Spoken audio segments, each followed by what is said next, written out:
Hello दोस्तों, स्वागत है आपका अपने चैनल एग्जाम इज ऑन पे। तो एक बार फिर से मैं हाजिर हूँ नाबार्ड फेज 2 सीरीज का एक नया लेक्चर लेकर। इसमें हम लोग वर्ल्ड ट्रेड ऑर्गेनाइजेशन यानी विश्व व्यापार संगठन की बात करेंगे। कोशिश करेंगे कि हम विश्व व्यापार संगठन को एमसीक्यू की फॉर्मेट में पूरी तरह से कंप्लीट कर सकें। हालांकि इतना आसान नहीं है, लेकिन फिर भी मैंने कोशिश की है कि अगर एग्जाम में कोई भी क्वेश्चन कैसे भी आ जाता है वर्ल्ड ट्रेड ऑर्गेनाइजेशन से रिलेटेड, तो वो आप 100% एक्यूरेसी के साथ टिक कर सकते हैं। आज का हम पहला क्वेश्चन शुरू करते हैं। उससे पहले जो नाबार्ड सीरीज चल रही है हमारी, उसका पार्ट 24, उसमें एक छोटी सी मिस्टेक हो गई थी, आप उसको करेक्ट कर लीजिएगा। देखिए, एयर एक्ट 1981 में पास हुआ था और वाटर एक्ट 74 में पास हुआ था। ये मैंने गलत बोल दिया था पिछली बार में, तो सिर्फ आप इसको करेक्ट कर लीजिएगा। वाटर एक्ट 1974 और एयर एक्ट 1981। वाटर एक्ट के द्वारा सीपीसीबी की स्थापना हुई थी और एयर एक्ट के द्वारा उसको पावर्स प्रोवाइड की गई थी। आज हम देखते हैं WTO का पहला क्वेश्चन। 1944 इसमें एक ब्रेटन वुड्स कॉन्फ्रेंस हुई थी। आपको बताना है कौन सी संस्था ब्रेटन वुड्स कॉन्फ्रेंस से संबंधित नहीं है। तो IMF और वर्ल्ड बैंक, ये तो आप सभी लोग जानते होंगे, ये दो संस्थाएं ब्रेटन वुड्स कॉन्फ्रेंस से बनी थी। एक तीसरी संस्था भी ब्रेटन वुड्स कॉन्फ्रेंस में बनी थी, उसका नाम था गैट।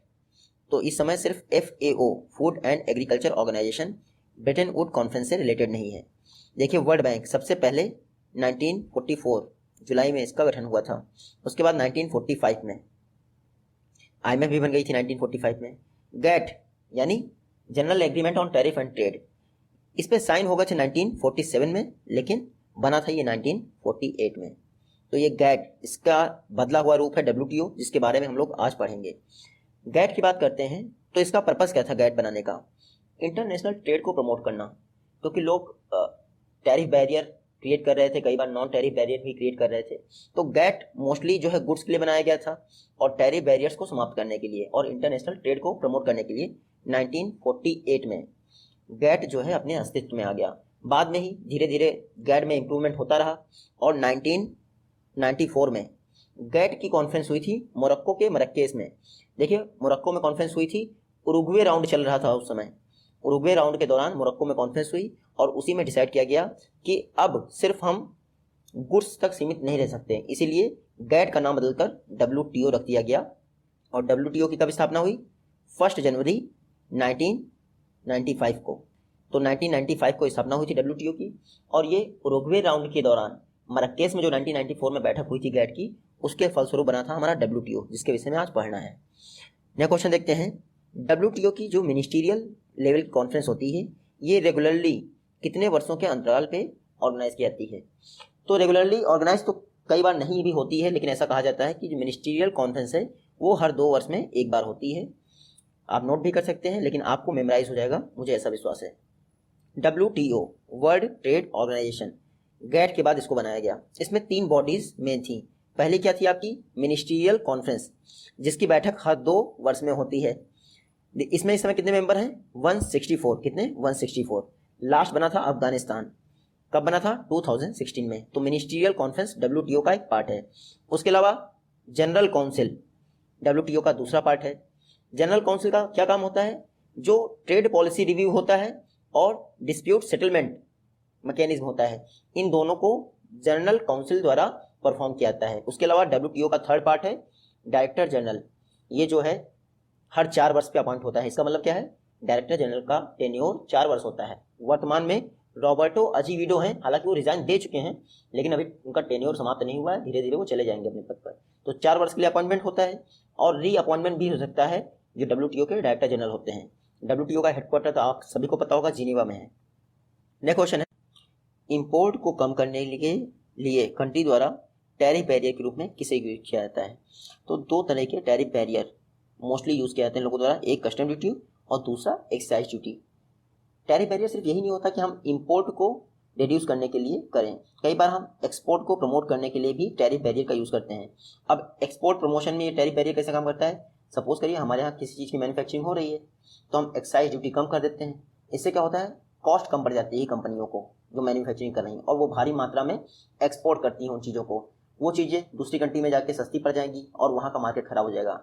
तो ये एक्सपोर्ट टैरिफ बैरियर है।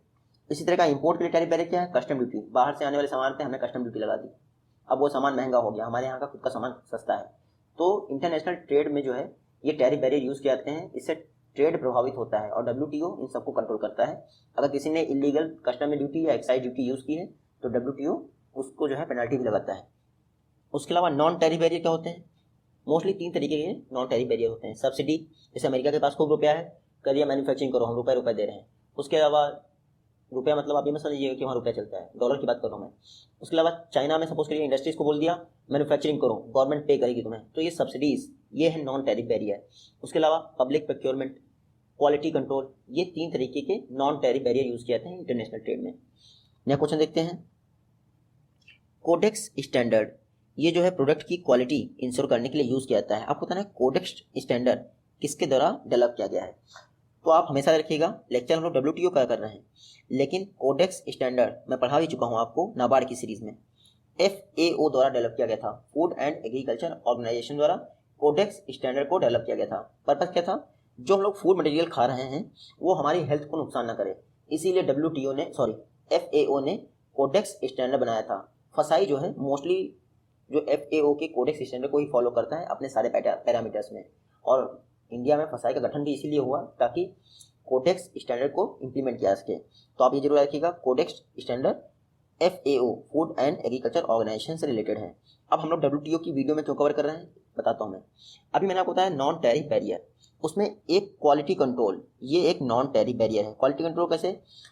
देखिए 2014 में यूरोपियन यूनियन ने इंडिया के अल्फांसो मैंगो पर बैन लगा दिया कि हम आपके यहाँ से अल्फांसो मैंगो इंपोर्ट नहीं करेंगे। क्या कह के बैन लगा दिया?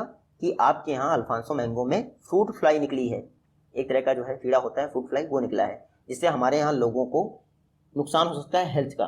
अब भाई इस तरह से तो कोई भी कंट्री बैन लगा सकती है किसी पे भी, क्योंकि लोगों की जान जा रही है, और WTO इसके लिए मना भी नहीं करता है। WTO ने इसके लिए एक प्रोविजन किया है कि आप किसी भी खाद्य पदार्थ पर या एग्रीकल्चर प्रोडक्ट पर SPS, इसका फुल फॉर्म मैं आपको पढ़ा चुका हूँ पहले भी, सैनिटरी एंड फाइटोसैनिटरी, ये है इसका फुल फॉर्म। SPS इशू के तहत बैन लगा सकते हैं। तो यूरोपियन यूनियन ने SPS का यूज करते हुए हमारे अल्फांसो मैंगो पर बैन लगा दिया। बाद में इंडियन गवर्नमेंट ने कहा कि अब एपिडा द्वारा अप्रूव किए गए अल्फांसो मैंगो ही एक्सपोर्ट किए जाएंगे। एपिडा आप सभी को पता है कॉमर्स मिनिस्ट्री के तहत कार्य करती है। एपिडा का फुल फॉर्म क्या है तो आप सभी को पता है, agriculture processed food product export development authority, और कॉमर्स मिनिस्ट्री के तहत कार्य करती है, आपको अभी मैंने बताया। तो एपिडा द्वारा अप्रूव्ड अल्फांसो मैंगो ही एक्सपोर्ट किया है, गवर्नमेंट ने ये बोल दिया। उसके बाद क्या हुआ, 2015 में यूरोपियन यूनियन की एजेंसी आई और उसने चेक किया अल्फांसो मैंगोज को, उसके बाद अप्रूवल मिल पाया। तो ये जो SPS है यानी सैनिटरी एंड फाइटोसैनिटरी इशू, ये हमेशा प्लांट, एनिमल और ह्यूमन लाइफ को नुकसान करने वाले प्रोडक्ट पर SPS इशू के तहत बैन लगा सकता है, और WTO में कोई भी इसके खिलाफ आप अपील भी नहीं कर सकते, ठीक है। क्योंकि जब WTO ने ऐसा कुछ प्रपोज, अब ऐसा भी नहीं कि आप ये बोल दो कि अपील ही नहीं कर सकते, आपने तो बोल दिया अपील तो कर ही सकते हैं, हाँ, लेकिन साबित करना पड़ेगा कि हमारे यहाँ SPS इशू नहीं है। कई बार लोग बायलैटरली इसको सॉल्व कर लेते हैं। उसके अलावा एक और इशू है जो क्वालिटी कंट्रोल से रिलेटेड है, वो टेक्नोलॉजी सेक्टर का है, उसको कहते हैं TBT मतलब टेक्निकल बैरियर टू ट्रेड। अब टेक्निकल बैरियर टू ट्रेड क्या है, ये हम लोग जो है नॉन टैरिफ बैरियर पढ़ रहे हैं। उसमें से मैंने आपको 3 बताए थे, उसमें से एक था क्वालिटी कंट्रोल। तो मैंने एक तो बता दिया आपको SPS sanitary and phytosanitary, mostly agriculture, animal और ह्यूमन लाइफ, इससे रिलेटेड होता है ह्यूमन लाइफ से। दूसरा है आपका TBT technical barrier to trade. इसमें क्या होता है, अब हमें टिकटॉक बैन हो गया, क्या कंडीशन है, चाइना का नहीं होना चाहिए, चाइना का होगा तो हम इंपोर्ट नहीं करेंगे, ये हो गया टेक्निकल बैरियर। हमने बता दिया उस कंट्री की टेक्नोलॉजी ही हमें नहीं लेनी है, तो ये टेक्निकल बैरियर होगा। हमने ये बोल दिया कि अगर आप 10% मटेरियल इस कंट्री से यूज़ करते हैं या हमारी कंट्री से यूज़ करते हैं तो हो जाएगा, तो ये होगा टेक्निकल बैरियर। तो गैर टैरिफ बैरियर में ये आपके SPS जो प्लांट्स के लिए होते हैं, और TBT ये आपका टेक्नोलॉजी के लिए होता है। लेकिन आप SPS याद रखिए, सैनिटरी एंड फाइटोसैनिटरीज इशू। और ये जो टेक्निकल बैरियर लगाए जाते हैं, जो SPS बैरियर लगाए जाते हैं वो कोडेक्स स्टैंडर्ड के हिसाब से होने चाहिए। ऐसा नहीं हुआ कि आपने ड्रिंक कर लिया और शाम को डिसाइड किया नहीं अब आज से बंद, सारा यूरोपियन यूनियन से आना सामान बंद, आपको प्रूफ करना पड़ेगा यूरोपियन यूनियन में। नेक्स्ट क्वेश्चन है WTO 1 जनवरी 1995 इसका गठन हुआ। आपको पता है किस ऑर्गेनाइजेशन को कन्वर्ट करके WTO बनाया गया था? तो अभी पहले क्वेश्चन में हम लोग डिस्कशन कर चुके हैं, GATT general agreement on tariff and trade, इसको जो है कन्वर्ट करके आपका WTO बनाया गया था। GATT कब बना था? 1948 में। इसके द्वारा ही WTO बना था 1 जनवरी 1995 को।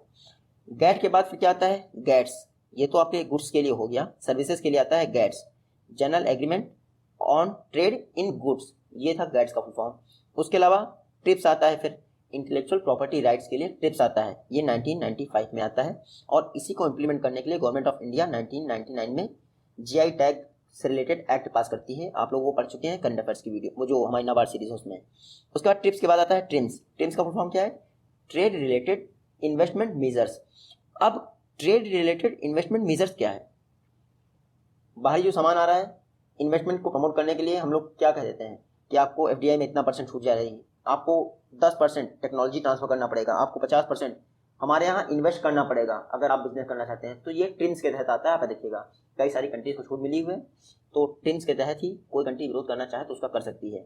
और जो आईपीआर पेटेंट आपका जो है 20 वर्षों के लिए दिया जाता है, या फिर जीआई टैग आपका 10 वर्षों के लिए दिया जाता है, ये सब ट्रिप्स के अंतर्गत दिए जाते हैं। आप नया देखिएगा। नया क्वेश्चन देखते हैं। WTO के लिए जो सब्सिडीज के लिए बॉक्स यूज होते हैं, आपको बताना उनमें से कौन सा बॉक्स WTO से रिलेटेड नहीं है। तो अभी तक बॉक्स के विषय में हम लोगों ने नहीं पढ़ा है, आज पढ़ेंगे। WTO के लिए जो सब्सिडीज दी जाती है उसके लिए ग्रीन बॉक्स यूज होता है, ब्लू बॉक्स यूज होता है, एम्बर बॉक्स भी यूज होता है, येलो बॉक्स यूज नहीं होता है। WTO की सब्सिडी से इसका कोई लेना देना नहीं है। अब बात करते हैं ये 3 बॉक्सेस की। ग्रीन बॉक्स पहले देते हैं। ग्रीन बॉक्स, इसमें सब्सिडीज की कोई लिमिट नहीं है, आपको अनलिमिटेड सब्सिडीज जो है अलाउ की गई हैं, क्योंकि मोस्टली ये जो सब्सिडीज होती हैं ये रिसर्च एंड डेवलपमेंट से रिलेटेड होती हैं, ट्रेनिंग से रिलेटेड होती हैं, और एग्रीकल्चर सेक्टर में पेस्ट कंट्रोल से रिलेटेड होती हैं, इंश्योरेंस से रिलेटेड होती हैं। यानी जो आपका प्रधानमंत्री फसल बीमा योजना है वो ग्रीन बॉक्स सब्सिडी के तहत आता है। इसका मतलब उस पर कोई लिमिट नहीं लग जाएगी। उसके अलावा USA जो अमेरिका है, ग्रीन बॉक्स सब्सिडी का बहुत मिसयूज कर रहा है। क्यों? क्योंकि जो पेस्ट कंट्रोल है USA वहाँ पे देखता है अपनी कंट्रीज में, फार्मर्स को नहीं। एरोप्लेन से बड़े बड़े फार्म हाउस बने हैं, बड़े बड़े खेत बने हैं, एरोप्लेन से इसने छिड़काव कर दिया, फार्मर्स को बहुत कम पे करना पड़ा। तो ग्रीन बॉक्स सब्सिडी में तो छूट है 100%। तो USA इसीलिए इंडिया का विरोध कर रहा है कि आप जो है अपने यहाँ सब्सिडी प्रोवाइड कर रहे हैं, लेकिन USA खुद ग्रीन बॉक्स सब्सिडी का मिसयूज कर रहा है। उसके अलावा देखिए, आप याद रखिएगा ग्रीन बॉक्स सब्सिडी पे कोई लिमिट नहीं है, अनलिमिटेड आप खर्च कर सकते हैं। और R&D, training, pest control, insurance, इन सब के लिए ग्रीन बॉक्स सब्सिडी का यूज़ किया जा सकता है। उसके अलावा ब्लू बॉक्स सब्सिडी, ये इसको प्रोडक्शन लिमिटेशन सब्सिडी भी कहते हैं। हमें अपनी ज़रूरत के लिए इतना प्रोडक्शन करना है किसी चीज़ का, तो उसके लिए अगर आप सब्सिडी प्रोवाइड कर रहे हैं तो WTO आपको छूट देता है, और कोई कंट्री इसका विरोध भी ना करे तो भी आपको कोई दिक्कत नहीं। तो अपर लिमिट लगाई गई है ब्लू बॉक्स से, जबकि ग्रीन बॉक्स में ऐसी कोई लिमिट नहीं है। सबसे ज़्यादा खतरनाक है अम्बर बॉक्स, इस पर जो है लिमिट लगाई गई है। इसको ट्रेड डिस्टॉर्शन सब्सिडी भी कहते हैं, यानी ये ट्रेड को प्रभावित कर सकता है, इंटरनेशनल ट्रेड को। पता लगा जो अमीर कंट्रीज हैं वो अपने यहाँ ट्रेड को बढ़ावा देने के लिए कई बार प्रोक्योरमेंट किए ले रही हैं। जैसे आपका PDS के तहत जो FCI स्टोरेज करता है, ये सब आपका अम्बर बॉक्स सब्सिडी के तहत आता है। अभी हम आगे पढ़ेंगे अम्बर बॉक्स सब्सिडी। उसके अलावा ये येलो बॉक्स है, ये WTO की सब्सिडी में नहीं आता है, इसलिए यहाँ पे S&D बॉक्स आता है, स्पेशल एंड डेवलपमेंटल। ये जो है डेवलपिंग कंट्रीज के लिए छूट दी गई है कुछ क्षेत्रों में। जैसे S&D बॉक्स मतलब डेवलपिंग कंट्री के लिए क्या छूट है? कर्नाटक को गवर्नमेंट ऑफ इंडिया ने 4000 करोड़ दे दिए। क्यों? फूड पार्क स्थापित करिए आप, ताकि किसानों की जो इनकम है, फिनेंशियल कंडीशन है, उसको बेहतर किया जा सके। तो ये S&D जो बॉक्स है उसके तहत छूट दी गई है। क्या? Special and developmental. ये बॉक्स WTO के तहत आता है, डेवलपिंग कंट्रीज के लिए मोस्टली। अब देखते हैं सबसे ज़्यादा प्रॉब्लम वाले बॉक्स की बात। आप बताना है कौन सा बॉक्स है जिसको सब्सिडीज के डी मिनिमस लेवल के लिए यूज़ किया जाता है। तो अम्बर बॉक्स को डी मिनिमस लेवल के तौर पे भी यूज़ करते हैं। अम्बर बॉक्स क्यों चर्चा में है? इसमें उन सब्सिडीज़ का जिक्र है जो आपका ट्रेड होता है उसके डिस्टॉर्शन का काम करती हैं, इससे ट्रेड प्रभावित होता है अम्बर बॉक्स सब्सिडीज से। फर्टिलाइजर, इलेक्ट्रिसिटी, MSP, ये सारी सब्सिडीज अगर आप एक लिमिट तक दे रहे हैं तो ठीक है, लेकिन अगर एक लिमिट से ऊपर दे रहे हैं तो ये जो है ट्रेड को इफेक्ट कर सकती हैं इंटरनेशनल लेवल पे। थोड़ा सा बेसिक जान लेते हैं कैसे ट्रेड को इफेक्ट कर सकती हैं। अम्बर बॉक्स MSP हमने डिक्लेयर कर दिया कि MSP गेहूँ के लिए इतनी है। अब किसानों ने क्या, गेहूँ जो है खेती करनी स्टार्ट कर दी गेहूँ की भैया, और किसी और चीज़ की खेती नहीं कर रहे, वो कल्टीवेशन किसी और चीज़ का नहीं कर रहे हैं। अब गेहूँ की इतनी पैदावार होगी कि आपने अपने यहाँ तो यूज़ कर ही लिया, बाद में उनकी स्टॉक फाइलिंग कर ली। अब अपने यहाँ खपत हो नहीं रही तो आप उसको एक्सपोर्ट कर देंगे। एक्सपोर्ट करने में क्योंकि आपके यहाँ ये डंप हो गया है तो कुछ ना सही तो कुछ ही मिल जाए, तो आप बहुत सस्ते प्राइस पे एक्सपोर्ट कर देंगे अम्बर बॉक्स सब्सिडी। अब अम्बर बॉक्स सब्सिडी में इसीलिए लिमिटेशन कर दिया है WTO ने कि आप इससे ज़्यादा अम्बर बॉक्स सब्सिडी जो MSP वगैरह पे देते हैं वो इससे ज़्यादा यूज़ नहीं कर सकते। अब मैं बताता हूँ इसमें दिक्कत क्या रही है। अम्बर बॉक्स सब्सिडी के लिए WTO ने क्राइटेरिया फिक्स किया है कि 1986 और 1987 इस फाइनेंशियल ईयर में जो आपका प्रोडक्शन था उसके अनुसार आपको अंबर बॉक्स में सब्सिडी देनी है। डेवलपिंग कंट्रीज़ हैं उनके लिए अंबर बॉक्स में सब्सिडी कितनी है, 1986-87 के प्रोडक्शन का 10%, और जो डेवलप्ड कंट्री हैं जिनको फर्स्ट वर्ल्ड कहते हैं उनको जो है 5% का क्राइटेरिया दिया है। कहा था कि डेवलपिंग कंट्रीज़ को 10% में ये जो अंबर बॉक्स वाली सब्सिडी है उसको 10% के अंतर्गत लाना है। WTO का बना था 1995 में, यानी कि 2005 तक डेवलपिंग कंट्रीज़ को अंबर बॉक्स सब्सिडीज को 10% करना था, और डेवलप्ड कंट्रीज़ को कहा गया था कि आपको 5% करना है 6 ईयर में, यानी 2001 तक। अब आप एक बात सोचिए, डेवलप्ड कंट्रीज़ 1986-87 के दौरान ये लोग सपोज करिए 100 रुपीज़ पैदा कर रही थी या फिर 100 रुपीज़ का प्रोडक्शन किया था, तो इनको कहा गया आपको 5% लाना है, यानी कि 5 रुपीज़ पे लाना है। अब इंडिया या डेवलपिंग कंट्री से पूछा गया कि आप कितना प्रोडक्शन करते हैं, तो इन लोगों ने कहा उसी दौरान 1986-87 कहा कि हम 10 रुपये का जो है प्रोडक्शन करते हैं, और रियल फैक्ट भी यही है अगर कंडीशन में देखें तो इनसे कहा गया ठीक है आप 10% सब्सिडी ले आइएगा। तो 10% का 10% कितना हुआ, 1। तो आप देख रहे हैं कि डेवलप्ड कंट्रीज को कितनी ज़्यादा छूट मिली हुई है। और दूसरी बात, इस समय हालात बहुत डिफरेंट हैं, इन्फ्लेशन ऐड नहीं किया गया, कई और सारे इश्यूज़ हैं, इंडिया के पास उतनी ज़्यादा मैकेनाइजेशन वगैरह फैसिलिटीज़ नहीं थी, जो लॉस हो रहा है इंडिया को अंबर बॉक्स की सब्सिडी से ले। तो अंबर बॉक्स की सब्सिडी इंडिया पर ना ही अभी लागू है और ना ही इंडिया उसके लिए मान रहा है। क्यों मान नहीं रहा है उसके विषय में भी हम आगे बात करेंगे। तो आप ये दोनों फैक्ट नोट कर लीजिएगा, डेवलप्ड कंट्रीज़ को 5% और डेवलपिंग कंट्रीज़ को 10%, 1986-87 के रेशियो पे। देखिए जो अंबर बॉक्स सब्सिडी है उसको दो तरह से नोट किया जाता है, इनपुट बेस्ड सब्सिडी जैसे फर्टिलाइजर, इलेक्ट्रिसिटी बिल इसके तौर पे, और दूसरा है प्राइस बेस्ड सब्सिडी। तो इनपुट बेस्ड सब्सिडी क्या हो गया, फर्टिलाइजर एंड इलेक्ट्रिसिटी, और price based subsidy MSP and public distribution system, ये होगी प्राइस बेस्ड। नेक्स्ट क्वेश्चन है पीस क्लॉज। देखिए पीस क्लॉज शांति समझौता WTO की किस राउंड की बैठक या वार्ता में सामने आया था। तो WTO की बाली यानी इंडोनेशिया का एक शहर है बाली, वहीं पर 2013 में 11th मिनिस्ट्रियल कॉन्फ्रेंस हुई थी जिसको बाली राउंड के नाम से जाना जाता है। इस बाली राउंड में दो जो है चीज़ें बहुत फेमस हैं, एक तो आपका पीस क्लॉज हो गया बाली राउंड का, और दूसरा है ट्रेड फैसिलिटेशन एग्रीमेंट। ये दो आपके बाली राउंड से आते हैं, तो पहला पीस क्लॉज है, दूसरा है बाली राउंड। पीस क्लॉज के विषय में बात कर लेते हैं। अभी मैंने आपको पढ़ाया था अंबर बॉक्स सब्सिडी में 1986-87 का कहा गया था 10%, तो इंडिया ने तो मना कर दिया। अब इंडिया से पूछा गया कि आप कब तक कर लेंगे, तो ओबामा और मोदी के बीच में डील हुई। कब, बाली राउंड भैया हो गया 2014 में, ओबामा और मोदी के बीच में डील हुई कि आप 4 साल में कर लेना। मोदी ने मना कर दिया कि नहीं हम नहीं कर पाएंगे, तो ओबामा ने कहा ठीक है आप कर लेना, जब तक आपका मन करे तब तक कर लेना। ऐसा क्यों कहा, क्योंकि जब इन्होंने 4 साल पे कहा तो इंडिया वाले TFA ट्रेड फैसिलिटेशन एग्रीमेंट पे साइन ही नहीं कर रहे थे, तो भाई ओबामा को कहना पड़ा ठीक है आप कंट्रोल कर लें, 10% के अंतर्गत सब्सिडी को कर लेना अंबर बॉक्स वाली, अब चाहे जब कर लेना। तो भाई मोदी एग्री हो गए पीस क्लॉज। उसके विषय में आगे भी कहानी मैं बताऊंगा आपको। अब आते हैं ट्रेड फैसिलिटेशन एग्रीमेंट में। ट्रेड फैसिलिटेशन एग्रीमेंट में क्या हुआ, ये कहा गया था कि आप ट्रेड को ना रोकें, इतना लंबा टाइम लग जाता है, क्लियरेंस नहीं देते हैं, रेड टेप होता है, ये होता है। कुछ दिन पहले मैंने आपको तुरंत कस्टम प्रोग्राम पढ़ाया था, जो इंपोर्ट हो रहा है उसको बेंगलुरु और चेन्नई में तुरंत कस्टम क्लियरेंस देने के लिए तुरंत कस्टम प्रोग्राम किसने लॉन्च किया था, ये आप देख लीजिएगा, CBIC है मेरे ख्याल से, मैंने आपको पढ़ाया है, हाँ CBIC है। तो TFA ट्रेड फैसिलिटेशन एग्रीमेंट पे इंडिया साइन नहीं कर रहा था, तो उसके लिए पीस क्लॉज साइन हो गया किसके किसके बीच में, ओबामा, क्योंकि मेन अमेरिका ही था जो उस समय विरोध कर रहा था, तो ओबामा और इंडिया के बीच में साइन हो गया। तो ये TFA पर इंडिया ने भी साइन कर दिया, और TFA यानी ट्रेड फैसिलिटेशन एग्रीमेंट इंडिया में कब से लागू हो गया है, फरवरी 2017 से लागू हो गया, तभी तो तुरंत कस्टम प्रोग्राम लॉन्च किया गया है अभी हाल ही में। इंडिया ने ट्रेड फैसिलिटेशन के लिए एक नेशनल लेवल कमेटी भी बनाई है, तो आप नोट कर लीजिएगा NCTF, national committee on trade facilitation. इसके चेयरमैन हमेशा कैबिनेट सेक्रेटरी होते हैं, तो आप देखिए। नेक्स्ट क्वेश्चन देखते हैं, गवर्नमेंट ऑफ इंडिया ने FCI और PDF में रिफॉर्म के लिए किसकी अध्यक्षता में कमेटी बनाई थी, या फिर कौन सी कमेटी बनाई थी, ये हम लोग नाबार्ड की सीरीज में पढ़ चुके हैं। शांता कुमार कमेटी, ये FCI यानी फूड कॉर्पोरेशन ऑफ इंडिया और पब्लिक डिस्ट्रीब्यूशन सिस्टम में रिफॉर्म के लिए बनाई गई थी गवर्नमेंट ऑफ इंडिया द्वारा। कुछ दिन समय पहले इसकी रिपोर्ट आई थी, जनवरी 2015 में जो है कमेटी बनाई गई थी। शांता कुमार कमेटी ने कुछ रिकमेंडेशन दी थी। रिकमेंडेशन क्या दी थी, जो PM किसान स्कीम है, डायरेक्ट कैश ट्रांसफर होता है PM किसान स्कीम में, आप सभी को पता है 2000 रुपीज़ का हर 4 महीने पे, साल में 6000 का कैश ट्रांसफर होता है, वो शांता कुमार कमेटी की रिकमेंडेशन है, आप देखिएगा। तो डायरेक्ट कैश ट्रांसफर इन्होंने कहा था किसानों के लिए। उसके अलावा इन्होंने कहा था जो नेशनल फूड सिक्योरिटी एक्ट है उसमें अभी 67% पॉपुलेशन कवर होती है ऑल ओवर इंडिया की। अर्बन रूरल की मैं पढ़ा चुका हूँ आप लोगों को।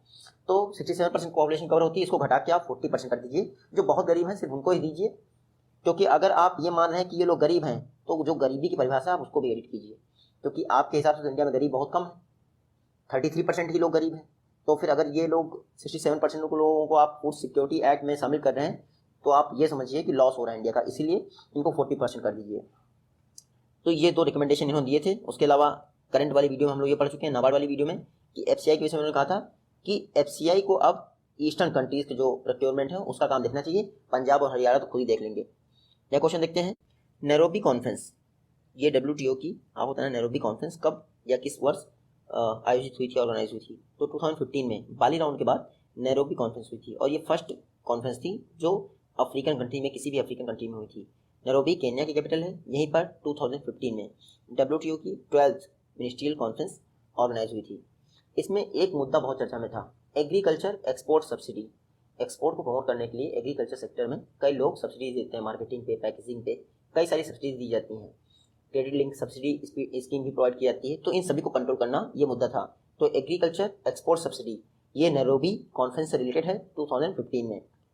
उसके पहले ग्रीन बॉक्स, अंबर बॉक्स, ये सब डिसीजन आ रहे थे।